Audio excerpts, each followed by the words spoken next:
The One adalah program Cokro TV yang khusus menampilkan sosok yang punya peran penting menjadikan Indonesia lebih baik di bidangnya masing-masing.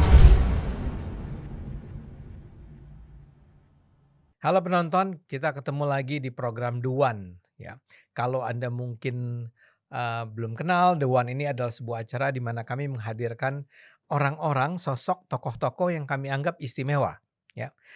Kita sih biasanya munculnya misalnya dengan para politisi, dengan entrepreneur, dengan pengusaha, dengan motivator juga pernah begitu ya. Tapi kali ini agak lain nih yang muncul di acara The One hari ini. Namanya saya langsung perkenalkan Bung Patrick Winata. Halo, Halo, halo, apa kabar? kabar baik, Abang. Nah, buat penonton mungkin sebagian besar masih agak bingung nih. Ini Bung Patrick Winata nih apa istimewanya ya? Ya. Tampang-tampangnya sih kayak playboy gitu. Nah, oke. Saya bilang nih dia ini adalah kelahiran di mana? Saya kelahiran Fak-Fak, Papua Barat, Abang. Fak-Fak, Papua Barat, Iya, ya. Tahun tahun 85. Udah tua 85. nih Abang saya. Apa? Saya udah tua nih sekarang. Enggak, Anda masih sangat muda sebetulnya kan. Nah, tapi Anda hadir di sini bukan karena Anda dari Fak-Fak ya. Bukan karena Anda lahir pada bulan November. Tapi beliau ini adalah seorang yang memperoleh penghargaan. Ya, rekor dunia, Rekor penghargaan rekor dunia. memecahkan rekor dunia. Iya, Dan ini rekor dunia beneran nih. Anda pernah dengar barangkali Guinness World Record ya. Nah, dia ini memperoleh penghargaan dari Guinness World Record. Jadi yes. Dia memecahkan rekor Iya. untuk Untuk kategorinya tuh the most boxing pad punching round in 24 hours. Jadi dalam 24 jam itu saya melakukan boxing padding dengan round terbanyak. mungkin boxing padding itu perlu dijelaskan Iya, apa tuh jadi artinya? kalau boxing padding itu di dunia tinju itu orang udah tahu itu salah satu latihan dalam bertinju itu ada coach memegang pad Ya, dan kita mukul. memukul sih. Iya, Coba pikirkan 24 jam ya. Patrick ini bertinju. Memang tidak bertinju pukul-pukulan dengan lawan ya, tapi boxing padding itu 24 jam dia lakukan dari tanggal 31 Oktober benar. sampai tanggal 1 November. Dan karena itulah Guinness World Record memberikan pernyataan bahwa ini adalah rekor satu-satunya di muka bumi ini. Yes. Silakan dipertunjukkan Wow. sertifikatnya. Nah, ini bisa diambil gambarnya. Oke.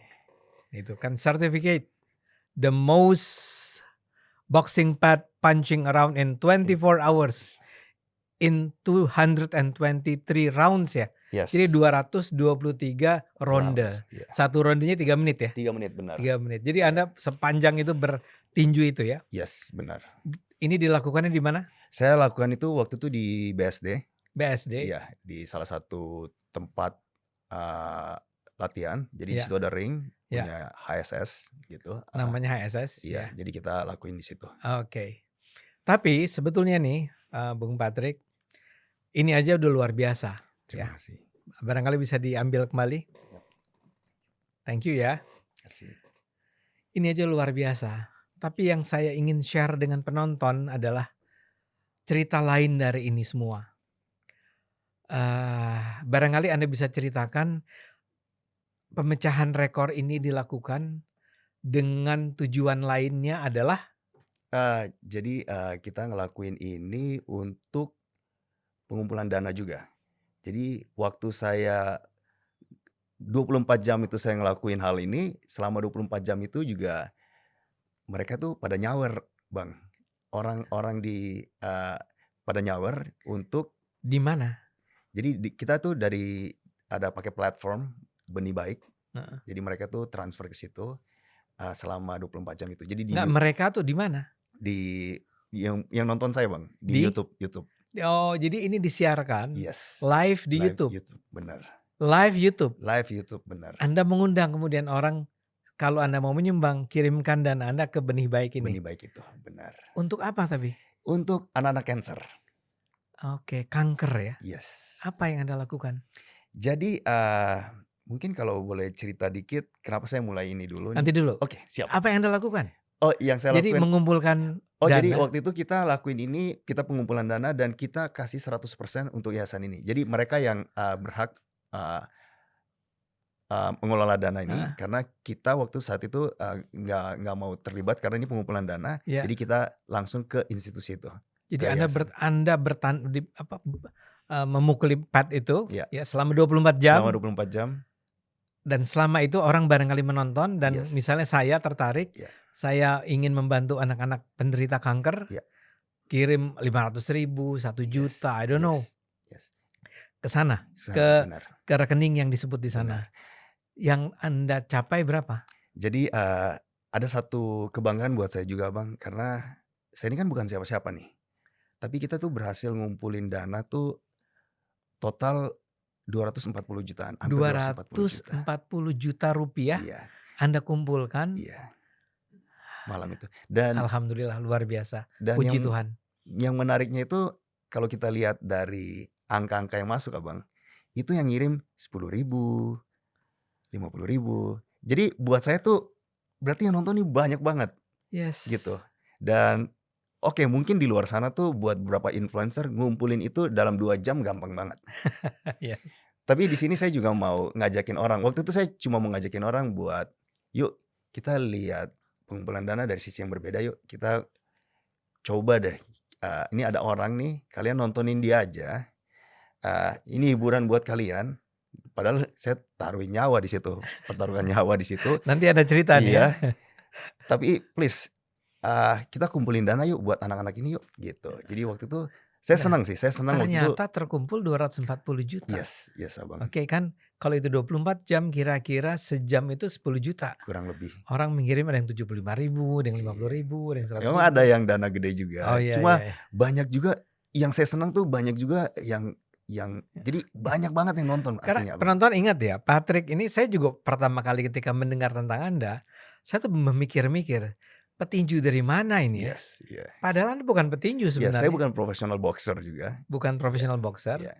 Saya melainkan saya tuh dulu aktif tandingnya malah di bela diri yang lain, bela diri yang iya, lain, di yaitu submission grappling, di Brazilian Jiu-Jitsu. Brazilian Jiu-Jitsu. Nggak Iya, kenal juga kan iya, penonton ya.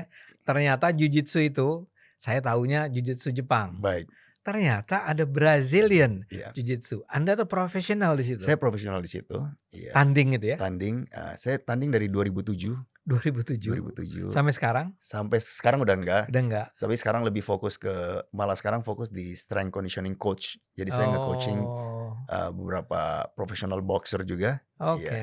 gitu. Ini luar biasa kalau Anda strength conditioning saya, ini menarik juga ya. Siap, mau banget Abang. Saya minta ampun, saya minta ampun. Saya melihat videonya walaupun cuma selintas-selintas, saya nggak habis pikir. Ini orang 24 jam bergerak terus, memukul terus, berenergi terus. Itu gimana caranya ya? Ya nanti Anda cerita. Siap, siap Tapi Abang. ini dulu nih Iya, buat penonton. iya. Kenapa dia adalah orang istimewa? Dia 24 jam bukan bertanding, coaching gitu ya, berlatih, mengundang orang untuk mengirimkan bantuan, dan itu bantuan itu diberikan kepada para penderita kanker. Iya. Terima kasih loh Patrick, Anda memberi contoh yang luar biasa, dan saya yakin para penderita kanker yang Anda bantu, ataupun yang barangkali tidak Anda bantu, itu juga akan berterima kasih pada Anda. Tapi sekarang kita cerita dulu nih ya, Anda ini, saya tadi membayangkan begini ya, Anda tadi sebetulnya sebelum wawancara ini sempat menyebut, ada seorang petinju yang bilang, "Kalau gue nggak mau tuh." Iya. Siapa itu namanya?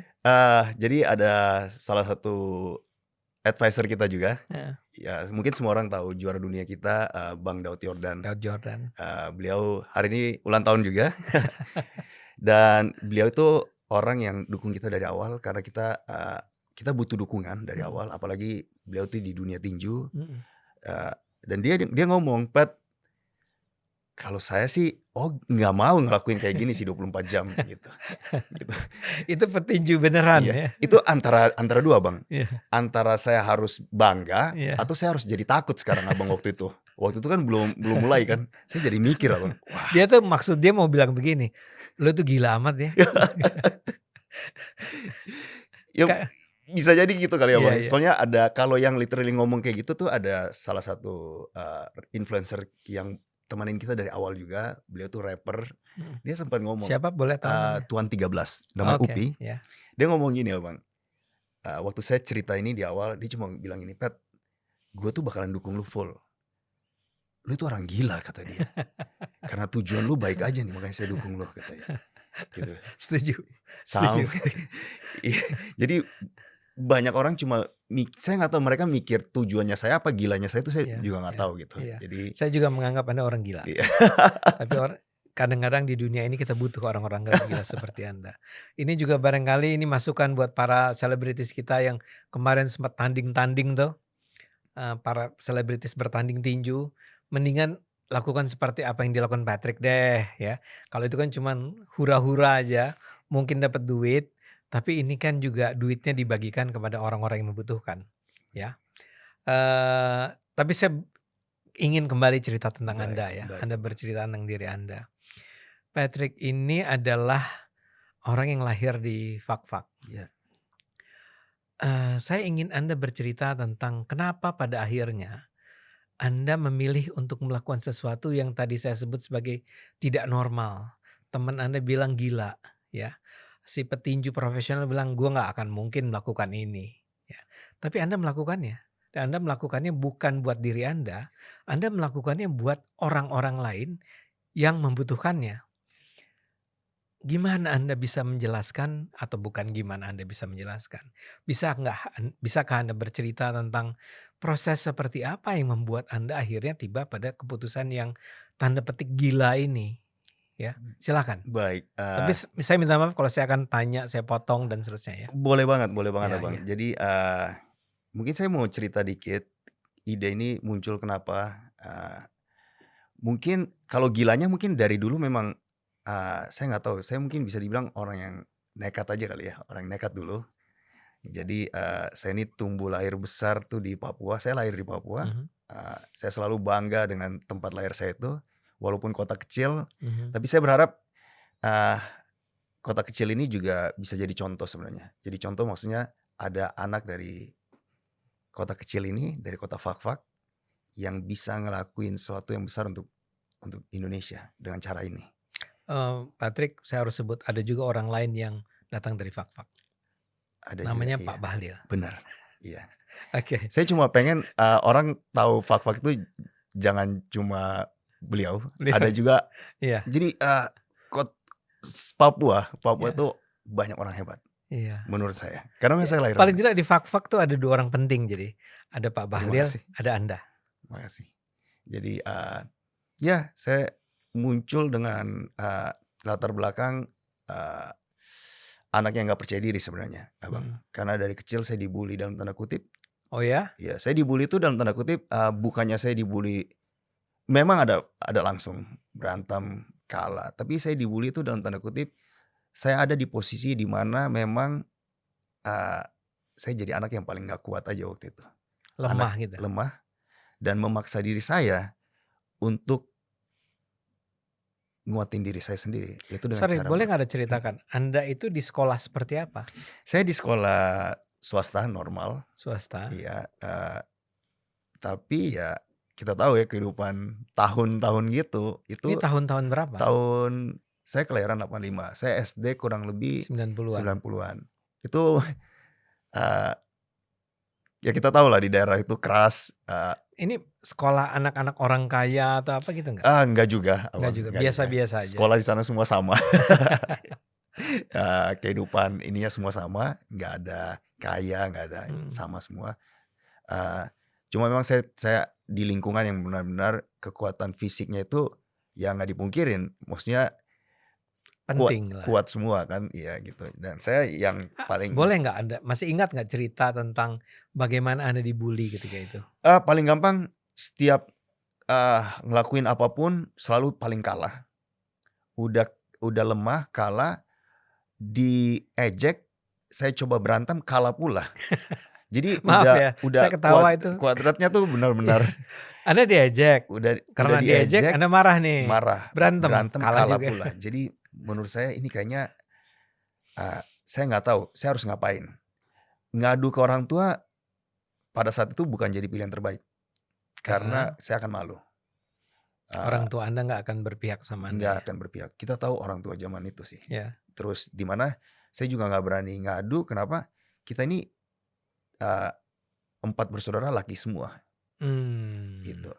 Jadi Abang-abang Anda juga nggak bantu Anda nggak nih? bantu saya juga. Jadi akhirnya saya milih untuk, latihan waktu itu.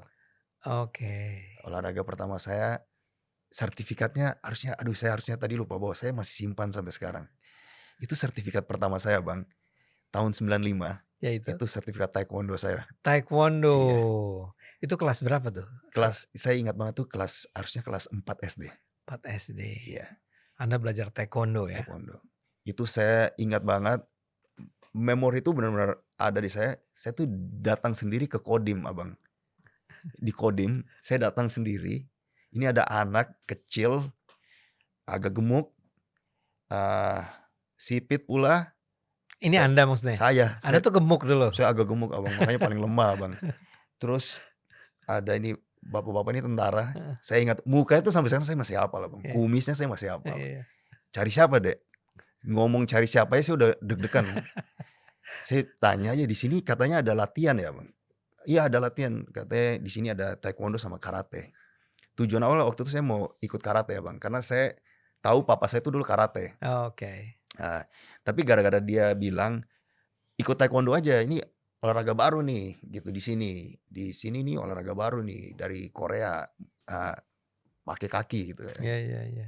"Ya coba ya," gitu. Dipaksanya ikut aja ya Bang. Jadi disuruh ayah Anda?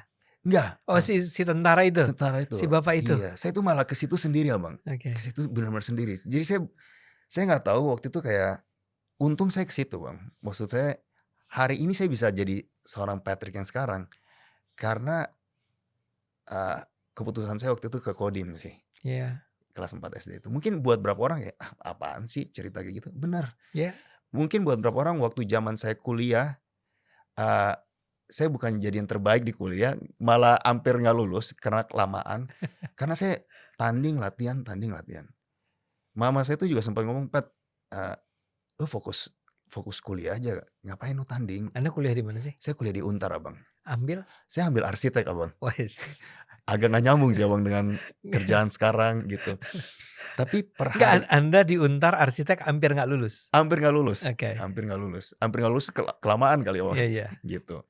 Oke, kembali ke cerita tadi. Anda datang ke Kodim, Anda ketemu sama si bapak itu. Iya, Kata si bapak itu, latihan taekwondo aja deh. latihan taekwondo. Anda latihan Akhirnya saya taekwondo. latihan taekwondo, semenjak latihan itu, mental saya kebentuk, sama, masih berantem juga masih kalah, ya emang butuh proses Abang. Iya. Sampai semua bela diri saya cobain waktu itu. Wow. Silat saya cobain, detik itu saya tuh cari yang terbaik dalam hidup saya. Kenapa? Karena saya tuh udah nggak mau lagi di posisi dibully itu. Jadi saya nggak mau jadi orang paling lemah, dan itu kebawa terus sampai sekarang Abang. Jadi waktu itu zaman saya SMA, kuliah, saya latihan apapun. Yang mereka bilang lagi bagus saya latihan. Semua latihan saya latihan. Tenaga Oke, dalam Anda semua tuh saya latihan. di Fakfak SD, SMP? SMP, terus Masih? begitu SMP, rata-rata anak sana waktu SMP semua, ngerantau untuk SMA di luar. Oke. Rata-rata di Pulau Jawa semua. Oke. Eee, Anda berangkat ke Jakarta. ke Jakarta Iya. dengan keluarga? Sendiri waktu itu, Sendiri? ngerantau. Kebetulan ada tante yang di sini, jadi saya tuh, awalnya dititipin dulu. Oke. Iya. Abang-abang Anda nggak di sini? Kebetulan abang-abang saya tuh, mereka ke Bandung waktu itu. Ke Bandung. Saya sendiri yang ke Ke Jakarta. Jakarta. Iya. Oke. SMA mana? Saya di SMA di Tangerang, di Santa Laurencia. Oh, swasta ya? Swasta, iya. Oke, silakan terus gimana? Iya. Mulai dilanjutkan tuh? Lanjut, saya latihan. Jadi sepanjang hidup saya latihan Abang. Latihan, kalau orang Dan bilang bela diri ya? bela diri. Semua Anda ikuti? Hampir Karate, semua. judo, Judo saya jujitsu? pernah coba, jujitsu saya pernah coba. Iya. Hampir semua, gulat saya pernah coba. Oke. Boxing, apalagi boxing ini, boxing ini yang menarik buat saya, kenapa? Karena boxing itu dari kecil saya tuh udah terbiasa nonton boxing Abang. Oke. Setiap hari Minggu Kenapa tuh? kalau ada live boxing, kalau Oke. kita nonton Mike Tyson zaman dulu, Heeh. itu orang-orang tuh pada ngumpul di rumah. Waktu itu kan, di rumah tuh ada parabola. Jadi tuh setiap hari Minggu tuh ngelihat orang tuh ramai pagi-pagi nonton Di rumah? di rumah. Jadi, boxing itu udah benar-benar ada di Oke. ini saya. Dan kebetulan, bapak saya juga saat itu bendahara Pertina, Oke, Persatuan Tinju Tinju Nasional. Nasional. Jadi waktu itu terbiasa kita tuh udah lihat karcis dibuat Oke. sama bapak saya dibikin untuk jadi nonton tinju itu udah biasa. Sampai zaman dulu kalau kita tahu di boxing sekarang itu kan, mouth guard gitu. Ya. Zaman dulu tuh waktu kecil kita pakai jeruk tuh, Abang. Wah, itu waduh kalau ingat zaman dulu.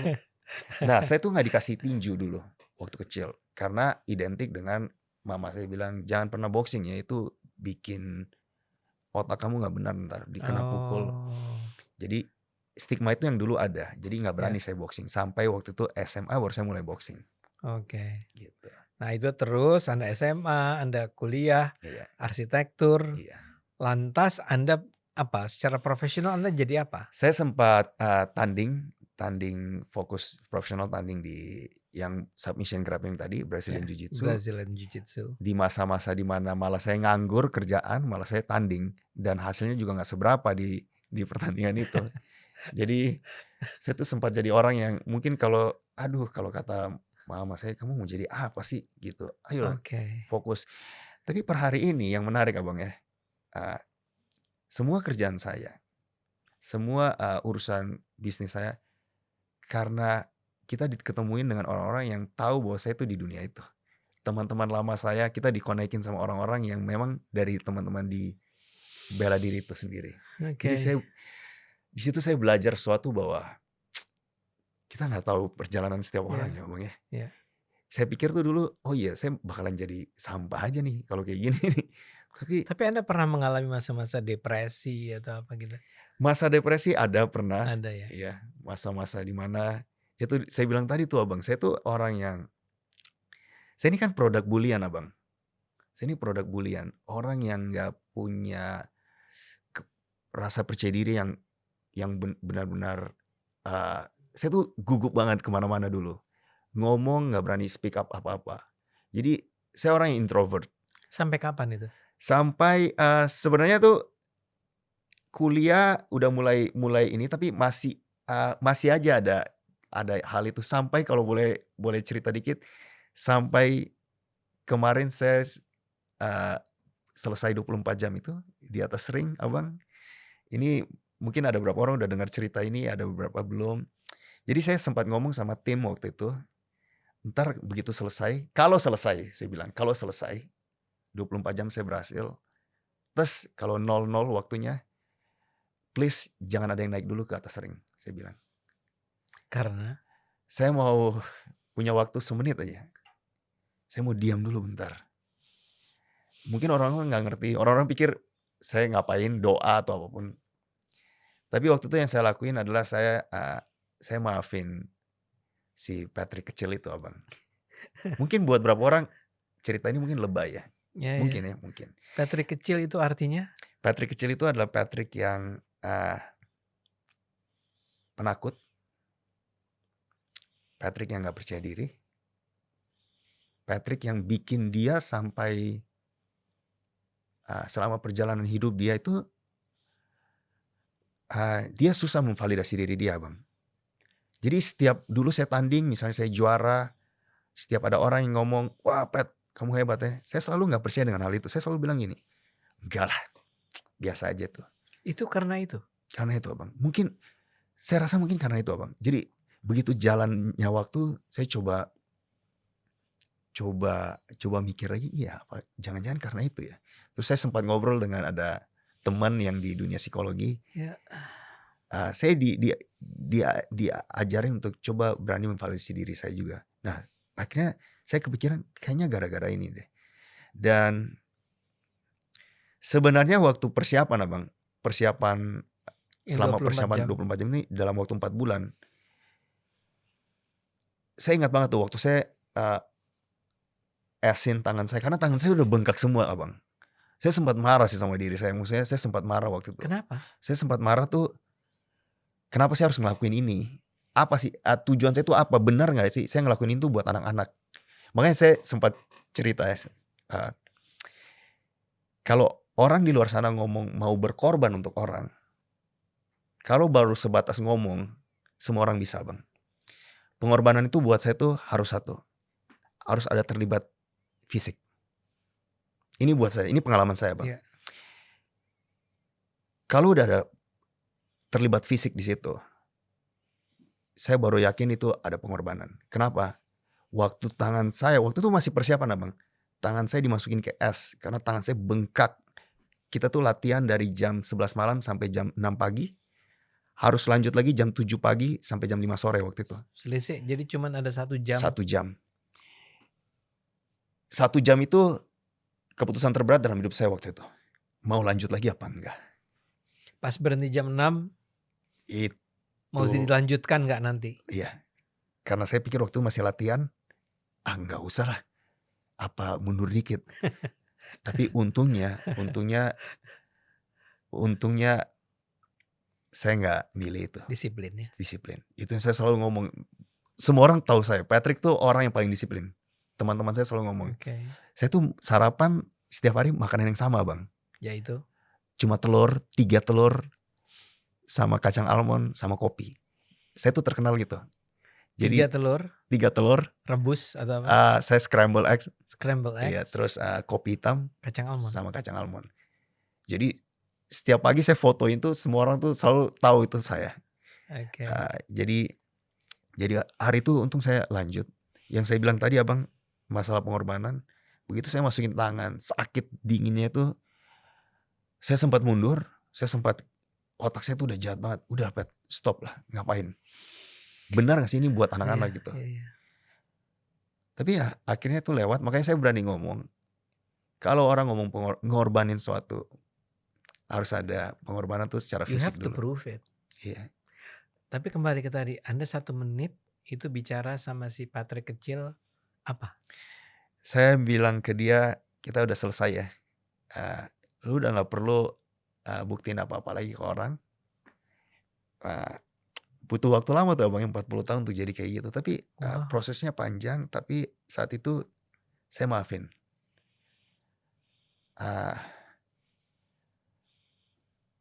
Berat, Bang.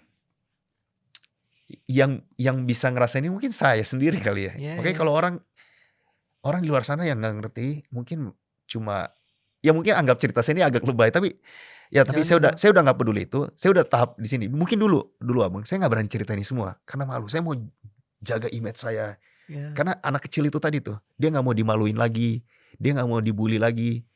Tapi hari ini saya berani speak up hari ini karena saya udah selesai. Jadi hari itu saya bilang ke little Patrick ini kayak, udah sakit nih badan. Ini di satu sisi benar ini buat anak-anak. Tapi satu sisi di saya hari ini, saya cuma mau bilang sama dia, udah selesai. Luar biasa. Kita udah selesai. Oke. Saya harus mengapresiasi Anda sebesar-besarnya ya. Itu pasti nggak gampang. Dan membayangkan bahwa Anda dari kecil sampai umur 40 harus menjalani itu nggak kebayang bahwa itu ada terus Ya. Oke, sekarang kembali dulu ke ada loncat tadi ceritanya. Baik, Abang. Jadi Anda terus menjadi Anda menjadi arsitek, terus lulus, tapi masih terus berolahraga, mulai berbisnis, dan ternyata bisnis Anda itu antara lain jalan karena Anda ketemu sama orang-orang yang sebetulnya kenal Anda karena Anda ada di dunia bela diri itu. Dunia bela diri. Boleh saya tahu Anda jadi bergeraknya terutama bisnisnya adalah? Saya saat ini punya klinik. Kita bilangnya tuh Longevity and Life Performance Clinic. Wow. Ya, itu jadi pasti kesehatan kan? Kesehatan benar. Oke, Anda sebagai? Saya sebagai salah satu founder di situ. Foundernya. Ya. Saya berpartner sama teman. Oke. Ya, saham Anda nih ya? Yes. Oke. Itu udah berapa lama? Kita tuh untuk yang bisnis ini kita bisa dibilang total tuh udah 3 3-4 tahun. Karena Oh, sebelumnya kita di online. oke, Iya, oke. sebelumnya kita di online terus kita rebranding ke Apa namanya sekarang? Elevate. Elevate. Iya, Oke. Ini buat teman-teman yang tertarik, Elevate namanya. iya. Bisa dibuka di online ya. Boleh. Oke. Nah, cuma kan Anda belum jelasin. Anda mungkin udah sukses lah ya dengan bisnis Anda. Saya duga ya. Ya, Oke lah gitu kan. bisa dibilang oke, kita bersyukur perjalanannya memang nggak gampang, tapi kita bersyukur Oke. semua baik-baik sekarang. Oke, Kita ya, Anda sudah berkeluarga kan? saya sudah berkeluarga, saya beristri, Beristri? ya 1, cuma berdua kita, Iya, ya iya. Oh, gitu. karena tanpa ini ya, Kita kebetulan belum nggak punya ada anak. ya. Iya. Nah, tapi yang paling menarik perhatian saya, ingin saya tanyakan adalah, lantas gimana ceritanya ya, Anda ini adalah seorang pengusaha yang sudah oke gitu ya. Tiba-tiba Anda memutuskan, bukan tiba-tiba. Bagaimana Anda kemudian memutuskan bahwa Anda perlu melakukan sesuatu yang hasilnya adalah bukan hanya untuk diri Anda, tapi juga untuk membantu anak-anak penderita kanker yang bisa dibilang, saya duga ya, tidak mampu membiayai pengobatannya sendiri kan? Iya. Kira-kira gitu. Iya, benar. Ini adalah anak-anak yang Anda tidak kenal kan? Iya. Lalu bagaimana ceritanya? Kalau nanya cerita ini mungkin panggilan saya ya Abang ya. Hah? Panggilan. Jadi saya mungkin agak lucu. Mungkin Abang juga kalau dengerin mungkin lucu. Saya ini orang yang takut mati Abang. Oke. Saya ini orang yang takut mati Abang. Oke. Jadi karena saya takut mati, dalam hidup saya tuh saya ngelakuin 2 hal. 1, saya tuh benar-benar jaga kesehatan saya sebaik mungkin. Saya jaga pola hidup saya sebaik mungkin. Yang kedua, saya latihan bela diri itu biar orang gak gampang bunuh saya. Itu mindset saya aja. Wow. Itu mindset saya. Kenapa Anda merasa ada yang mengancam Anda Saya gitu? nggak tahu, tapi saya tuh ada di tahap waktu itu ya saya takut mati aja. Ya, Saya ya, masih oke. mau nikmatin hidup ini Oke. sampai ketemulah saya dengan satu realita bahwa ada nih anak-anak cancer atau penyakit apapun. Tapi waktu itu saya cukup ini banget dengan anak-anak cancer karena waktu itu muncul aja gitu, ada beberapa berita, terus saya coba ngelihat, tapi saya coba konekin dengan Diri hal Anda. yang saya pahamin bahwa saya tuh pengen, karena saya takut mati saya harus jaga kesehatan. Tapi ada satu sisi anak-anak ini gak dikasih kesempatan sama persis sama kayak saya Abang untuk bisa umur panjang. Karena mereka gimana mau pola hidup sehat, mereka masih kecil, ada yang udah kena penyakit dan mereka nggak bertahan lama. Ada yang survive, ada yang nggak bertahan lama. Di situ muncul awal mula saya bikin satu platform namanya Project 24. Itu event kemarin yang saya ngelakuin 24 jam itu namanya Project 24. 24 jam itu. 24 jam. Jadi namanya Project 24. Jadi Project 24 ini filosofi awalnya itu Abang. Karena saya tuh takut mati. Ya. Tapi ya itu dia tadi Abang. Ada yang gak masuk akal nih buat saya nih. Dan makanya Project 24 itu muncul dari bahwa hidup tuh gak adil menurut saya. Kenapa gak adil? Ya itu dia tadi. Anda itu memiliki segenap kemampuan untuk bisa melindungi. Iya, untuk diri bisa Anda. bertahan hidup, Untuk bisa untuk bisa bertahan hidup. umur panjang. Tapi di satu sisi ada yang gak bisa. Iya. Jadi Tapi Anda itu menyadari kehadiran anak-anak ini, adanya anak-anak ini, itu karena Anda punya kenalan, enggak? Dari mana jadi? enggak. Jadi memang saya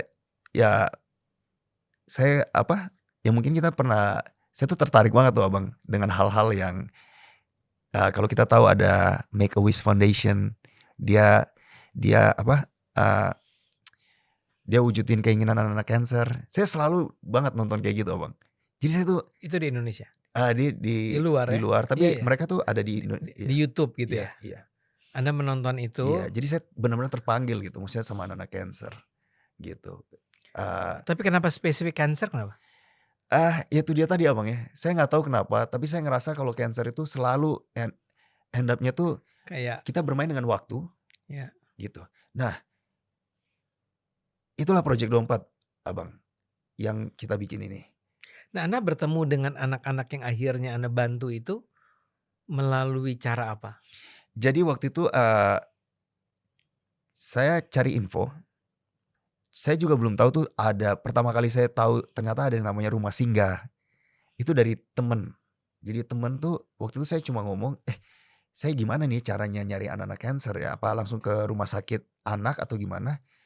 Nah dari situ saya baru tahu gitu, ada info bahwa, ada nih namanya rumah singgah nih, ada beberapa yayasan yang punya rumah singgah. Rumah singgah itu apa? Rumah singgah itu dibuat untuk, anak-anak penderita cancer yang berkekurangan, mereka pakai BPJS dari luar kota, mereka nunggu giliran kemo di Jakarta, kalau nggak punya tempat tinggal mereka tinggal di situ, gitu.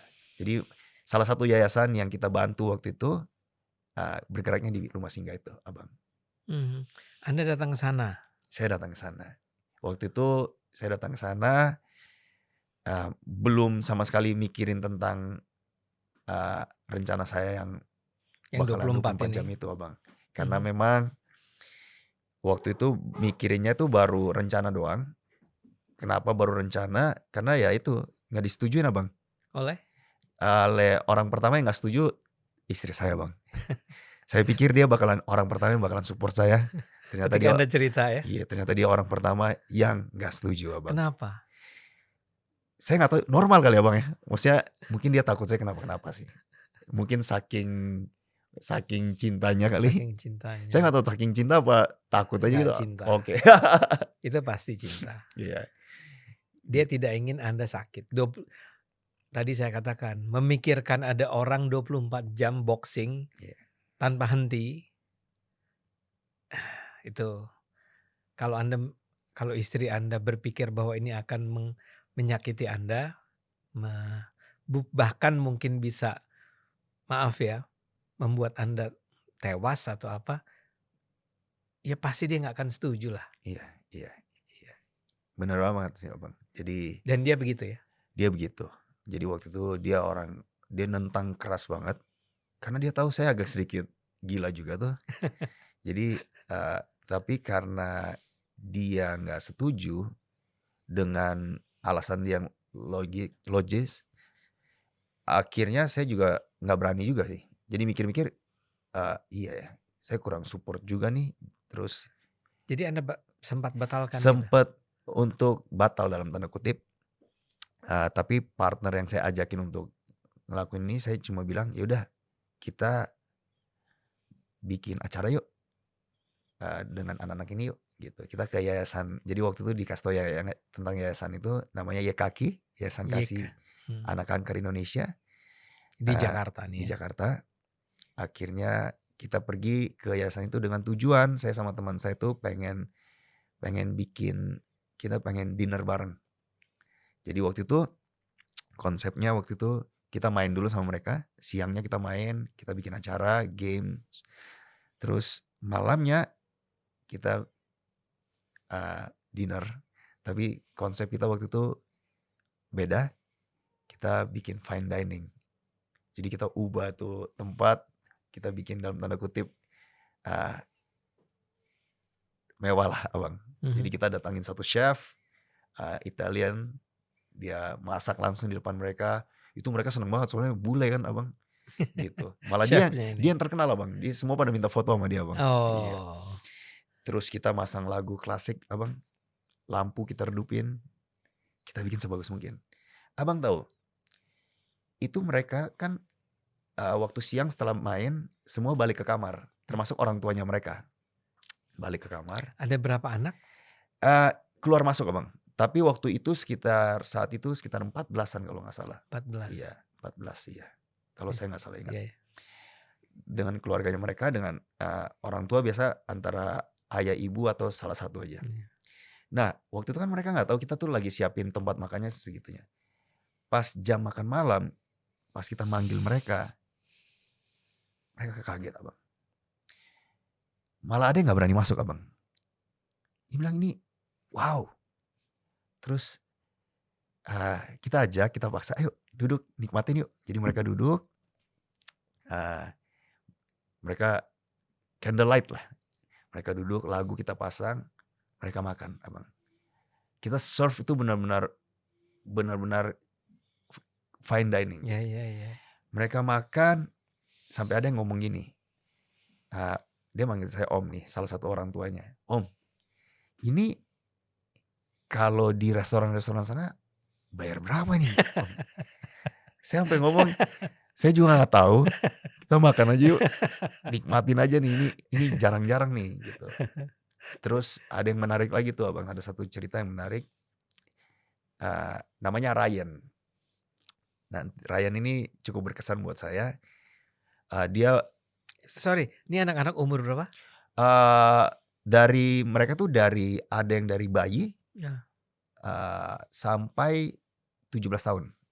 17 tahun tuh dianggap masih Anak ya. anak-anak. Iya. Ya, ya. Tapi yang saat itu beragam juga ya. Waktu itu saat itu ada yang sampai 16 tahun juga. Ryan ini mungkin sekitar 10 tahun. Oke. Jadi yang menarik tuh waktu itu papanya ngomong, Om, saya heran loh Om. Kenapa? Ini si Ryan makannya tuh lahap banget. Emang kenapa? Tahu nggak Om? Tadi pagi tuh dia habis kemo. Dan saya baru tahu waktu itu. Kalau orang habis kemo itu lemes gitu dan ya. nggak mau makan biasanya. Dan saya lihat dengan mata kepala saya sendiri, dia makan lahap banget. Itu hal pertama yang nyantol di saya, bahwa saya berpikiran, wah, saya ngomong sama teman, kayak kita harus sering gini deh, bisa sembuh nih anak-anak nih. Tapi ya kita nggak tahu ke depan, ternyata benar Ryan udah almarhum sekarang. Tapi cerita itu membekas sama saya. Jadi hari itu saya tuh benar-benar seneng banget dengan dining, fine dining itu. Iya. Tapi mungkin ada satu cerita tadi kelewat, waktu baru mau menceritakan dengan Istri. panitia Panitia. yang kita mau ngelakuin ini sebelum acara ini sebenarnya. Jadi waktu itu kita izin ke pengurus, kebetulan ada foundernya, salah satu foundernya. Ini pengurus si Yayasan Kanker itu. Iya. Sebelum acara makan-makan ini sih. Kita cerita kita mau bikin acara makan-makan gini. Terus datang nih salah satu foundernya nama Ibu Ica. Ada apa? Ya nih, Bu, kita tuh pengen bikin acara gini. Oh, kapan? Kita atur waktu ya nanti gini. Terus saya langsung ngomong ini. Oh ya Bu, sama satu lagi Bu. Nanti bulan November saya tuh mau ngelakuin boxing 24 jam. Dan selama 24 jam itu nanti ada pengumpulan dana.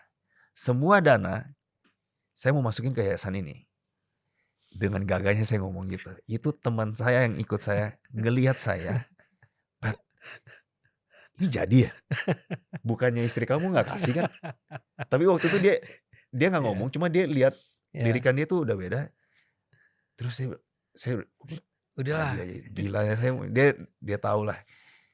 Tapi yang waktu itu buat saya kaget tuh, jadi si ibunya ngomong ini, wih menarik ya, boxing 24 jam. Iya Bu, Novembernya kapan? Saya bilang Novembernya itu kebetulan di ulang tahun saya Bu. Jadi saya pengen ngelakuin 24 jam dari 31 Oktober sampai 1 November itu ulang tahun saya bilang. Nah di sini nih titik mulai nih abang. Dia ngomong gini, wow, kita rayain sama-sama ya. Maksudnya Bu, 1 November tuh ulang tahunnya yayasan ini juga. Wah. Tanpa Anda ketahui. Tanpa saya ketahui. Itu 1 November juga. Iya. Ini jodoh ya? Jodoh. Saya langsung ngelirik ke teman saya yang tadi. Saya bilang, gas, kita gak mundur lagi. Handphone saya ambil. Saat itu juga saya WhatsApp istri saya. Saya bilang gini, Vi, namanya Vivi, sorry, tapi saya bakalan ngelakuin ini. Yang 24 jam itu. Biasa, ngoceh. Apa? Batu banget sih gini. nggak mau dengerin gini. Saya cuma bilang gini, coba Google ulang tahunnya yayasan ini. Di Google 1 November sama. Oh. Dia balasnya singkat, padat, jelas. Latihan yang benar. Ah. Hari itu saya baru tahu.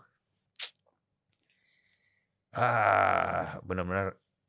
Makanya saya bilang project 24 itu, saya ngomong sama tim, project yang diharuskan jalan sama universe. Jadi istri Anda itu menolak, tapi rupanya sepanjang sebelum di akhir Anda kontak, Anda bilang jadi, itu ada di kepala dia juga ya? Iya. Iya enggak? Jadi dia ketika Anda akhirnya kirim chat itu dan bilang jadi nih, Iya. ya udahlah suami gue emang batu. Gitu kali ya? Iya. Oke. Anda pulang ketemu dia dan oke aja. Dia masih kagum, masih amazed, maksudnya masih bingung, kok bisa mirip ya ulang tahunnya. Ya saya cuma bilang itu alasan kenapa saya mau jalanin ini, gitu. Saya boleh tahu nggak? Anda sendiri dan istri Anda ya, Anda tuh religius nggak?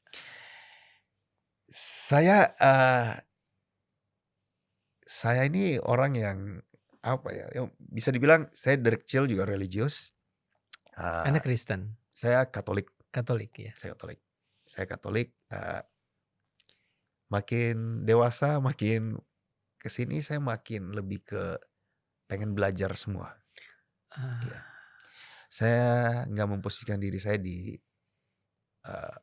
KTP ya, tapi di salah satu agama saya enggak. Oke. Tapi saya banyak Ya. mau untuk lebih belajar banyak. Saya jadinya bukan orang yang religius sebenarnya. Oke. Tapi saya berani ngomong selama persiapan saya 4 bulan sampai hari kemarin yang saya ngelakuin 24 jam itu benar-benar spiritual journey saya, Abang. Gimana tuh?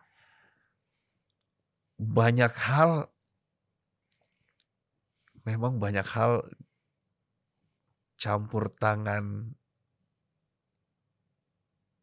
supernatural itu yang saya nggak ngerti itu benar-benar jelas ada di setiap perjalanan kita. Seperti apa? Perjalanan kita tuh nggak gampang, Abang. Karena kita tuh bukan siapa-siapa. Dari awal aja udah banyak yang menentang. Dari awal aja udah banyak yang bilang bahwa kayaknya agak susah nih karena kamu tuh bukan siapa-siapa. Tapi yang menarik ini juga jadi ini buat kita untuk Project 24 ke depan, bahwa Project 24 itu ada untuk orang yang bukan siapa-siapa ini.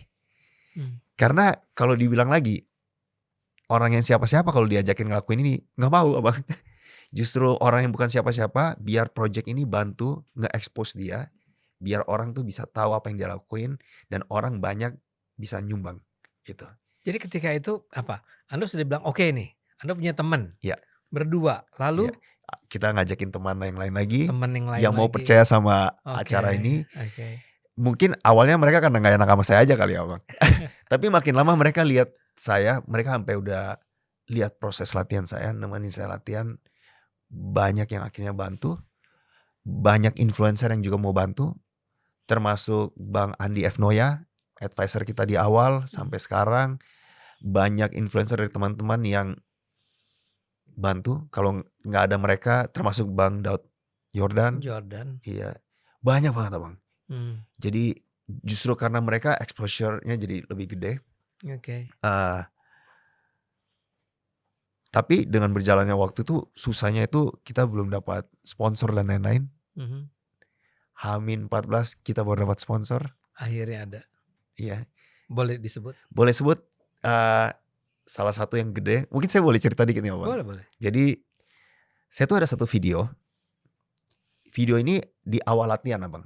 Di awal latihan teman saya videoin dengan tujuan. Jadi gini, saya tuh sering banget minum hydrokoko buat latihan. Jadi saya sering banget tuh minum hydrokoko. Saking sering dia bilang gini, Pat kita bikin video yuk. Kata siapa? Teman nih.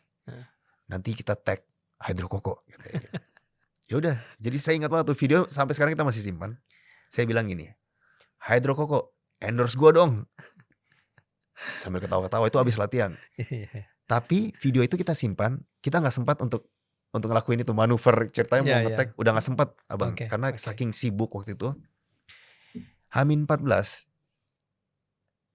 singkat cerita kita diketemuin sama orang yang dengan nggak sengaja pula dan dia ketemuin kita ke Kalbe Kalbe ini apa obat ya? obat. Jadi Ini bukan hydrokoko jadi ya? Hydrokoko itu di bawah Kalbe. Iya. Oke. Jadi akhirnya kita bisa dapat 7 produk di bawah Kalbe yang ngesponsorin kita. Oke. Salah satunya tanpa kita nunjukin video kita itu Hydrokoko abang. Hydrokoko waktu itu kasih kita duit cash sekitar saya lupa. Aduh mohon maaf kalau saya keliru sekitar 25 atau 50 juta lupa. Dan lucunya lagi 1000 botol Hydrokoko. Saat Oh itu my God. saya lihat video kita. Akhirnya kita bikin video itu kita remake ulang. Kita angkat lagi video itu. Itu hal-hal yang saya cerita tadi abang bahwa nyata banget tuh. Hal-hal yang Ya. banyak orang Anda bilang iya. Anda tahu ya kalau zaman sekarang itu, Iya. ya Anda kan zaman sekarang, Anda milenial kan? Saya milenial. Itu orang kan mengatakan semesta mendukung. Mungkin Anda bukan orang yang percaya pada organized religion manapun, Iya. tapi ada sebuah kekuatan semesta yang bagi orang beragama yaitulah Tuhan. Jadi Anda beruntung sekali karena akhirnya semua kekuatan semesta itu seperti memfasilitasi agar ini berjalan. Gitu ya? Iya. Ada satu cerita lagi abang. Di H-7 kita lagi gladi resik di HSS itu tempat yang itu. Sebelumnya itu mungkin saya mau cerita dikit. Kita itu harusnya tempatnya itu kita ada di salah satu tempat padel cukup gede di Jakarta Barat. Jadi punyanya teman kita dikasih di situ. Terus wah kita udah senang banget waktu itu. Karena tempatnya gede banget. Tempat padelnya. Padel itu di Jakarta Barat gede banget. Walaupun kita dikasih tempat tuh sisinya kecil. Tapi itu tempat terbesar yang kita dapat waktu itu. Kita udah seneng banget. Terus kita udah dibilang nanti nih di hari H acaranya kita bisa berbarengan nih dengan kejuaraan padel nih. Nanti banyak artis kita datangin kata mereka. Kita bisa tap in nih. Wah saya udah collapse ya. Kita bisa collapse. Saya udah seneng banget abang. Yeah. Tapi dengan berjalan waktu singkat cerita kita pindah. Kita pindah ke yang HSS ini karena ada ring dan lain-lain. Ya udah akhirnya kita nggak jadi. Tapi lucunya H-7 kita lagi gladi resik di HSS. Di HSS waktu itu lagi makan. Tiba-tiba ada berita masuk. Teman saya nunjukin. Di padel itu roboh. Saya nggak tahu mungkin abang tahu tempatnya. Roboh. Nggak tahu saya. Jadi cuman itu ya kebetulan lah ya. Iya. Roboh. Kita lihat-lihatan, saling lihat-lihatan. Emang. Kalau waktu itu kita di situ. H-7 artinya tiketnya juri udah datang. Semua udah sebar. Latihan saya udah. Dan kalau itu batal. Saya udah gak tahu lagi. Kebayang ya. Di situ kita lihat-lihatan. Cuma mau bilang acara ini harus jadi. Yeah. Nah, wow. Nah, dengan Gaines itu gimana ceritanya? Jadi awal mula itu kenapa? Jadi buat saya tuh waktu itu nggak ada tujuan sama sekali hubungin Gaines ini. Gaines ini tuh ada di masa kecil saya bang. Iya. Ini makanya ini semua orang tuh lagi. Saya selalu cerita bahwa semua mimpi saya saat ini tuh terwujud lah. Terwujud bang. Jadi Gaines ini tuh dulu waktu saya nonton, saya sempat mikir gini, ini saya harus jadi orang apa nih biar ada di Gaines gitu. Tapi ya udah, cuma kayak sekitar kayak gitu doang. Sampai akhirnya kita waktu itu tujuan kita tuh sebenarnya nggak ada tujuan untuk cetak rekor dan lain-lain. Kalaupun cetak rekor, kita udah siapin untuk yang lokal punya pencatatan rekor yang Muri. Muri ya. Iya, Muri. Ya. kita udah siapin untuk hubungin dia. Entah kenapa waktu itu lagi meeting dengan salah satu rumah sakit yang nge-endorse kita. Mereka nanya, ini Ini yang tuh mana? Rumah uh, sakit yang mana? di Siloam, Karawaci. Siloam, Karawaci. Mereka nanya, Pet, ini yang kamu lakuin ini rekor dunia kan? Saya bilang iya. Ini kita udah cek, belum pernah ada yang lakuin ini di dunia. Terus kata mereka, kamu udah hubungin Muri? Iya, kita bakalan pakai Muri gitu. Terus saya ngomong, sebenarnya ya, kita tuh pengen banget ngincar Guinness World Record. Anda ngomong gitu aja ya? Iya, karena saya yakin belum pernah ada nih. Tapi emang udah dihubungin katanya. Udah, susah nge-reach out. Mereka tuh susah banget. Jadi waktu email nggak dibalas. Sekali lagi, saya nggak tahu universe benar-benar dukung kita. Malamnya setelah ngomong itu, teman saya ngomong, bentar, ini ada nomor kok kayak nomor Indonesia ya. Maksudnya nomor handphonenya area Indonesia. Saya coba hubungin ya. Dan benar dihubungin, langsung dijawab. Ternyata dia itu, saya lupa, dia representatif untuk Asia Tenggara tuh gimana, dan kebetulan di Indonesia. Kita cerita, dia bilang, oke, saya hubungin segera malam ini. Karena waktu itu mepet banget. Saya lupa tanggal berapa. Seminggu tapi ya? agak mepet banget ya waktu itu. Agak mepet. Dia bilang, ini jamnya ini saya coba kirim ke UK, dia bilang. Saya coba masukin dulu nih. Nanti besok saya kabarin. Besoknya dikabarin, kita boleh ketemu meeting gak? Meeting lah kita. Zoom. Waktu itu ketemu, karena dia kebetulan di Jakarta, yang namanya Jonathan. Akhirnya dia bilang, Pat, ini sih rekor ini diterima nih, belum pernah ada yang ngelakuin ini, gitu. Akhirnya ya udah kita sepakat, saling lihatan. Tapi cukup berat loh katanya, karena memang persyaratan tuh berat banget, abang. Persyaratan pertama tuh harus pastiin, kan kita udah kasih tahu kategorinya, dia harus pastiin pertama dia punya persyaratan minimum rounds-nya berapa. Jadi minimum yang mereka kasih itu 200 rounds. Anda akhirnya berapa? 223 rounds. Lucunya kita tuh siapin sebelum itu dilakuin, kita tuh udah siapin untuk 205 rounds. 205? Iya, saya tuh siapin itu untuk 205 persiapan saya. Tapi kita pecahin di 223. Terus setiap pad holdernya itu harus terdaftar sebagai professional boxer. Jadi harus punya record juga. Jadi kita harus kirim dulu nama-namanya. Dan bukti bahwa dia punya professional recordnya itu. Siapanya itu? Pad holdernya, coachnya yang pegang. 6 orang itu. 6 orang. Ini 6 orang emang boxer ya? Boxer semua. Tadinya ada satu yang bukan, mau gak mau kita ini karena butuh. Harus. Jadi persyaratannya cukup berat.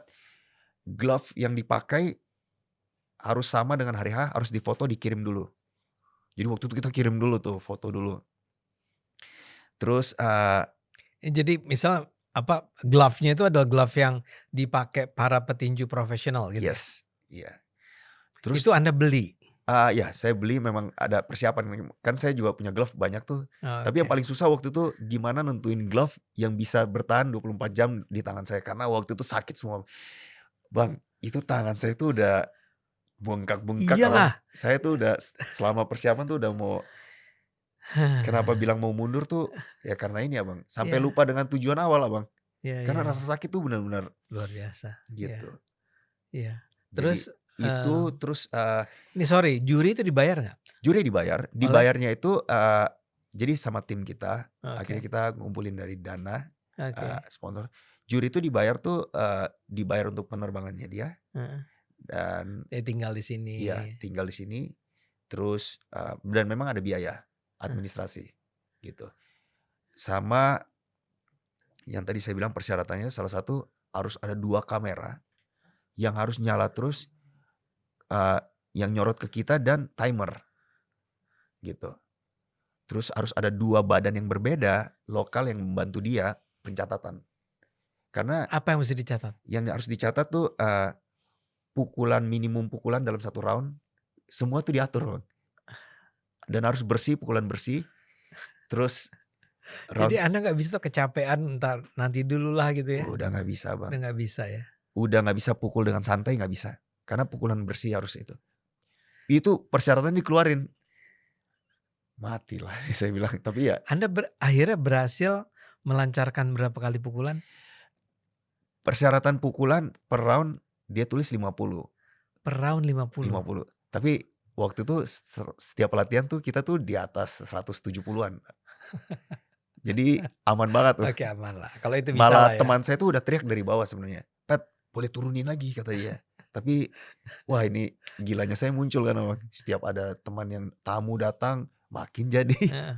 gitu. Oke. Akhirnya itu jadi mereka tinggal di sini dibayar, dibiayai, Iya. semua Kita difasilitasi. karena berhubungan sama dana juga, jadi kita tuh milih yang dari Jepang. Jadi ada pilihan bisa dari mana. Karena kalau dari Jepang waktu itu kalau penerbangannya cuma berapa jam, nggak diharusin bisnis kelas gitu. Jadi kita pilih yang Jepang, Ekonomi. ya ekonomi. Terus Berapa jadi jumlah jurinya? 1. Hanya 1 orang. Iya, tapi pembantu dia harus ada dari lokal juga Oke. ada. Oke. Terus kita juga milih waktu itu harinya. Jadi cuma dia datang, gladi resik, Pulang. langsung pulang. Acara kita selesaiin cepat langsung balik supaya nggak mahal. Gitu. Terus pada saat acara itu teman-teman anak-anak yang cancer itu nonton. Pada nonton. Nonton di Mereka tempat nontonnya tuh atau di pas udah mau selesai. Mereka ada acara bareng. Tapi yang menarik Abang ya, jam 10 malam, waktu saya lagi istirahat bentar, ada satu anak namanya Aldi. Aldi ini udah almarhum juga. Aldi datang di hari H sama mamanya.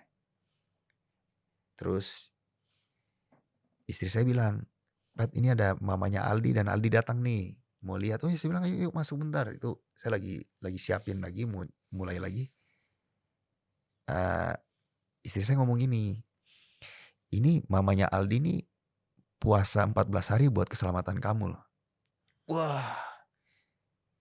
Jadi Abang, ada hal yang menurut saya nih, saya selalu ditanyain kan. Jadi waktu itu Abang ya, waktu ini selesai tuh badan saya kram semua Bang. Sakit banget. Saya udah siap, dokter udah bilang juga kemungkinan besar kamu bisa 3 harian bed rest lah, santai dulu. Jadi saya udah siapin itu, mental saya udah siap buat itu. Tapi lucunya besoknya saya bangun, saya udah normal Abang. Normal itu masih pegel, tapi udah normal. Saya langsung pergi ngopi waktu itu.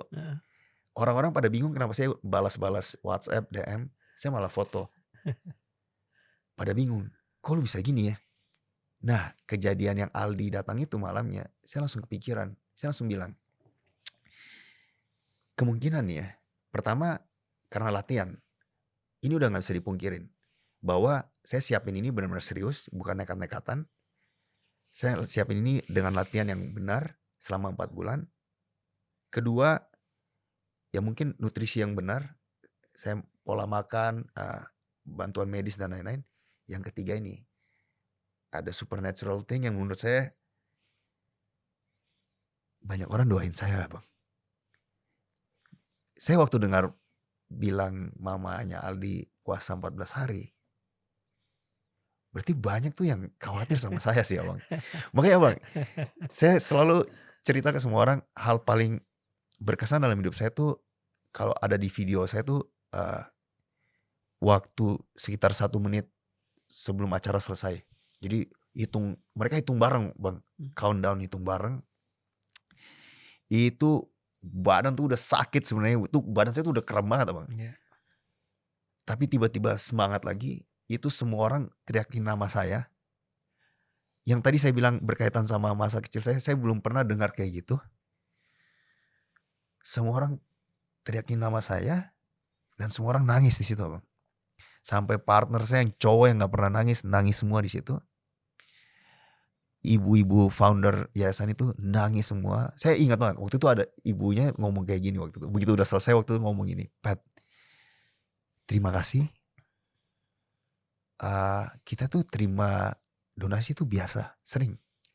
Tapi kamu kenapa mau ngelakuin hal kayak gini sih? Saya juga sampai nggak bisa jawab, waktu badan udah sakit sih, gitu. Tapi yang menarik waktu lagi hitung, Akhirnya Anda jawab apa? saya cuma bilang, saya nggak bisa ngomong apa-apa sih Bang. Saya tuh cuma meluk dia, badan udah sakit soalnya kan Bang, gitu. Cuma saya ingat banget tuh yang waktu mereka hitung bareng, itu mereka semua nangis. Ada satu kejadian lucu, ternyata juri yang dari Jepang itu nangis juga Bang. Kenapa dia nangis? Setelah teman saya nanya, jadi dia ngomong gini ya Bang, saya itu datang ke sini, yang saya tahu cuma satu. Saya jadi juri, ada orang yang mau ngelakuin boxing padding 24 jam. Tapi nggak ada yang ceritain saya bahwa ini orang ngelakuin ini buat kumpulin dana buat anak-anak cancer. Jadi dia ikutan nangis tuh. Makanya waktu saya ingat saya diundang ke Jepang, ke kantor di HQ-nya Guinness World Record Jepang. Mereka tuh bikin artikel buat saya karena mereka tertarik dengan cerita anak-anak cancer ini. Gitu. Patrick, ini mungkin bagian terakhir nih. Siap. Di selama Anda 4 bulan itu, Anda artinya membangun hubungan dengan para penderita kanker itu. Iya. Ini mungkin pertanyaan yang terkesan receh gitu. Tapi apa yang Anda peroleh dari pengalaman itu? Yang saya belajar cuma satu Bang. Pertama, ada 2 POV yang saya lihat. Yang pertama dari anak-anak ini, justru mereka itu buat saya selalu saya ngomong 24 jam. Saya waktu itu orang-orang udah bilang, Pat, kamu ngelakuin ini 24 jam sih gila sih. Saya bilang iya, 24 jam saya tuh gila, sakit. Tapi percaya deh, gak ada apa-apanya dibanding setiap 24 jamnya anak-anak ini. Dan lebihnya lagi, saya lihat dari POV-nya, ternyata lebih paling berat tuh di orang tuanya. Setiap 24 jam orang tuanya nungguin anak ini dengan ketidakpastian. Wah, saya belajar banyak sih Bang. Justru saya kuat kemarin tuh karena itu. Mereka tuh setiap 24 jam tuh takut Abang. Saya cuma 1 kali aja 24 jam. Makanya saya ngelakuin ini kemarin 24 jam ini buat mereka. Buat anak-anak ini sih, karena mereka yang nguatin saya sih Abang. Gitu. Dari anak-anak itu, saya duga sebagian did not survive ya. Apa yang Anda lakukan bila ada yang meninggal, pergi?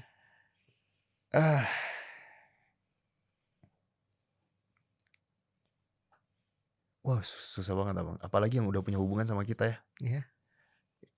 Pertama yang saya lakuin cuma satu pertama. Nangis saya Bang.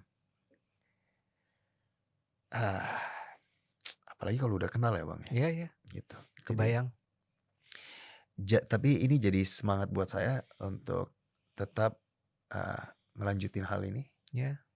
Akan diteruskan ya? Diteruskan. Apa bentuknya? Pasti bukan 24 jam boxing lagi dong. Untuk acara Project 24 kita tetap jalanin dengan value yang sama. Tapi untuk saya sendiri, akhirnya saya bisa punya yayasan kecil Abang. Jadi kita mau jalan untuk fokus di anak-anak cancer ini. Buat saya, ya saya mau mulai dari diri saya sendiri lah. Saya nggak mau sibuk urusan kiri kanan untuk kayak, tapi ini panggilan saya.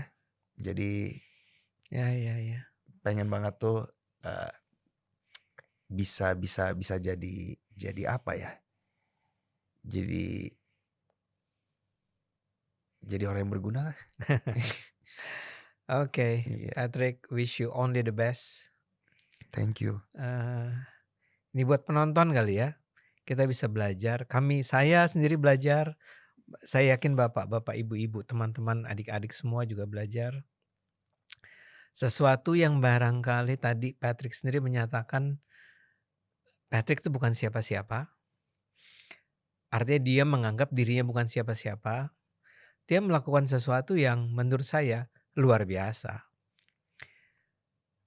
Dan barangkali bisa dikatakan kita semua punya kok, ya, kemampuan atau selama kita punya keinginan untuk berbuat buat Yes. banyak orang. Patrick melakukan ini buat orang-orang yang dia tidak kenal, ya, anak-anak yang ya bahkan sebagian tadi Patrick katakan sebagian ya pergi duluan dari kita semua, and still Patrick melakukannya terlepas dari kemarahan istrinya atau teman-teman yang bilang lu gila apa ya, tapi itu terus dia lakukan. Jadi saya mau bilang lagi nih sekali lagi terakhir, kami semua berterima kasih lah.